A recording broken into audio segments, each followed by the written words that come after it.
in Toronto who has, I think, a related question. Hello, Mr. Sikorski.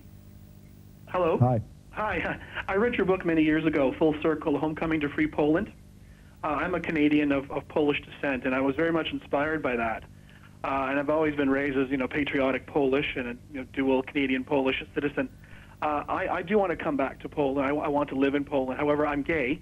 My partner and I both have thought about living in Poland and thought very seriously over the last few years. However, because of some of the rhetoric by Mr. Kaczynski, especially expressions such as he only works for normal Polish people, I'm wondering if that climate, that poison climate is about to clear, and if people like myself will be welcome to Poland.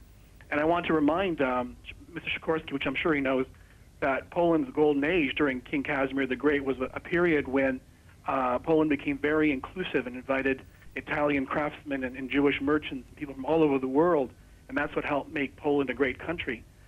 Will Poland become a more inclusive country and more tolerant of gays, for example? Well, Mr. Sikorski? I believe Poland is today a tolerant country.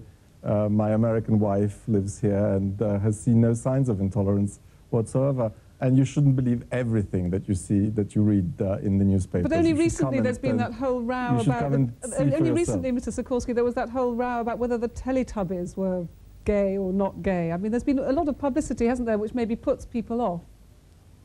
Well, one member of parliament said something silly. I think that can happen in any country. I seem to remember an Anglican bishop in Britain said a few months ago that the floods in northern England were due to the tolerance of gay marriages. It's on that level, I think. I'm sorry, I'm going to have to cut you off there. Can we just go to our last caller, Laura Holtmark? Yes, just tell us where you are, Laura. Yes, hello. I would like to ask a question about... in Norway, sorry, yeah. Yes. What kind of steps will the new government take to improve the image of Poland that was so heavily damaged by the previous government? I just feel that the involvement of the immigrants in the election was the sign of kind of rejection or opposition to this image that was being created by a Kaczynski government. So I was wondering if you have some plan to improve this. Thank you. Over to you, Mr. Sikorski, briefly, please. I agree with you that Poland should have a stronger positive trademark. I believe that Poland's strongest positive association is a country that loves liberty and that knows how to export liberty. A few years ago, I called in Gdańsk on the 25th anniversary a conference to mark the 25th anniversary of the trade union. That's, where it all began.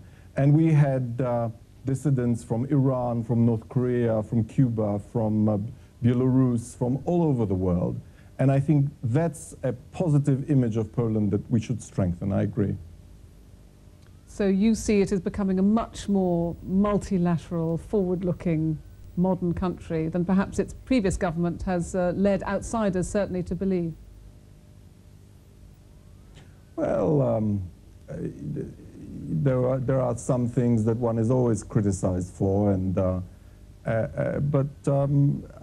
what I've noticed is that most of our foreign guests have a much better idea of Poland after they've been here. So I welcome and I encourage everyone to visit Poland and see for themselves. Thank you very much indeed. Well, that's where we have to conclude this debate for today. Many thanks to Radosław Sikorski and to everyone who took part. And I'm sorry if you didn't make it on the programme.